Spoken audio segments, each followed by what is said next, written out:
This is where the modern world becomes almost cruelly efficient.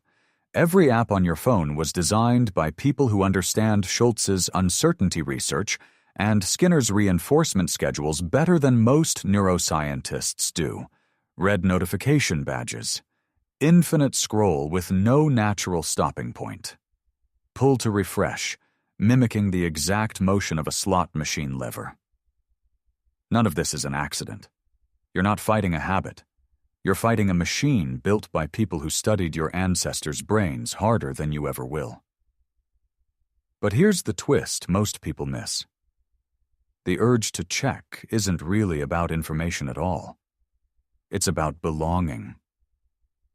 Somewhere underneath the notification anxiety is the same ancient fear your ancestors felt when they wondered if the group had moved camp without them. The fear of being left out of what mattered.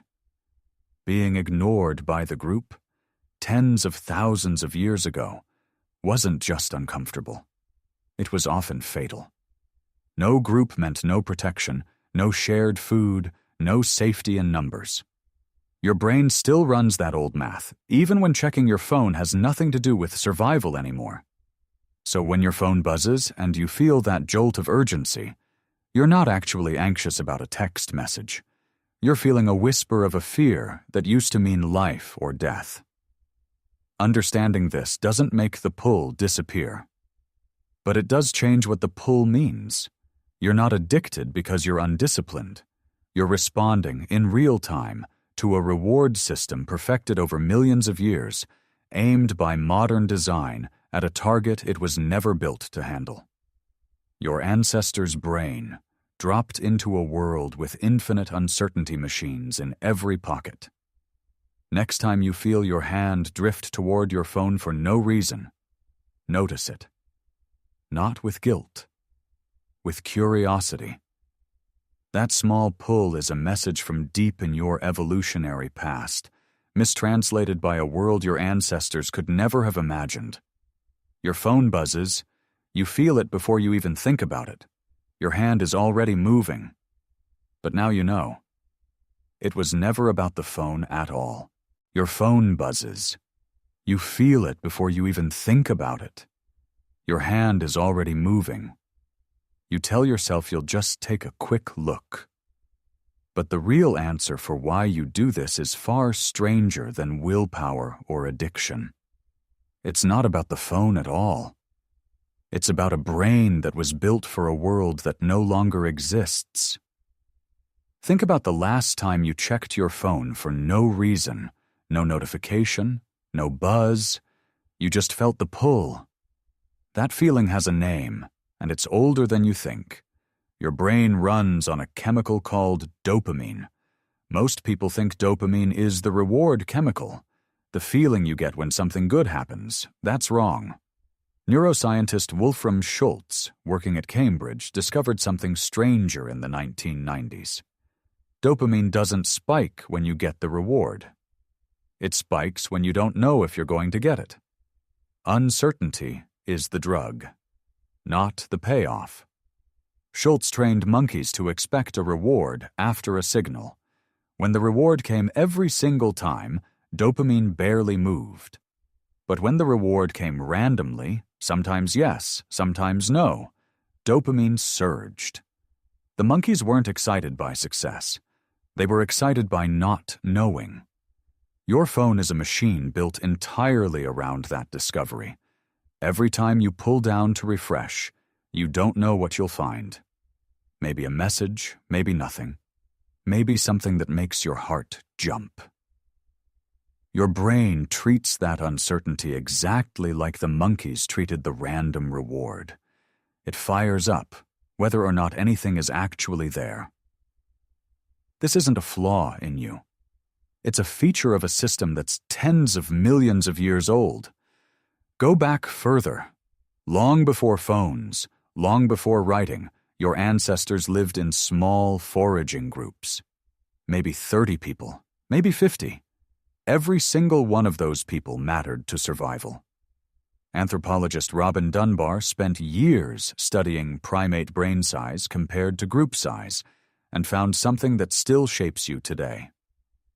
The human brain evolved to track roughly 150 relationships, not more. Within that circle of 150, information was everything. Who was upset with whom? Who found food? Who saw a predator near the river? Missing a piece of social information could mean missing a warning, a mating opportunity, or an alliance that kept you alive. So your brain built a reward system specifically for checking in, for scanning the group, for noticing change. That system never got the memo that the group is gone. Now you don't have 150 people to track. You have hundreds, sometimes thousands, all condensed into a small glowing rectangle. Every post, every message, every like is treated by your ancient brain as social information that might matter to your survival.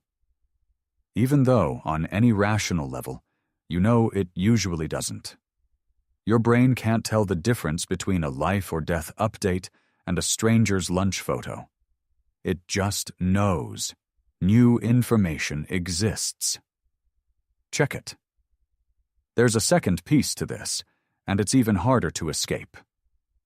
Psychologist B.F. Skinner discovered it decades before smartphones existed.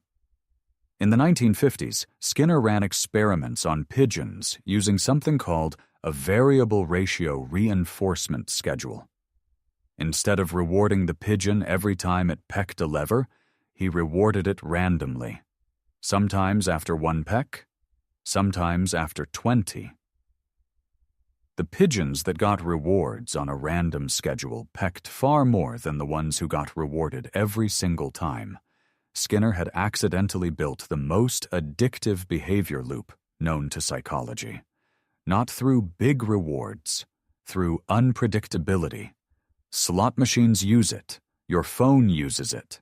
Every app you scroll through is engineered on the exact same principle those pigeons responded to. You are not weak for falling into this.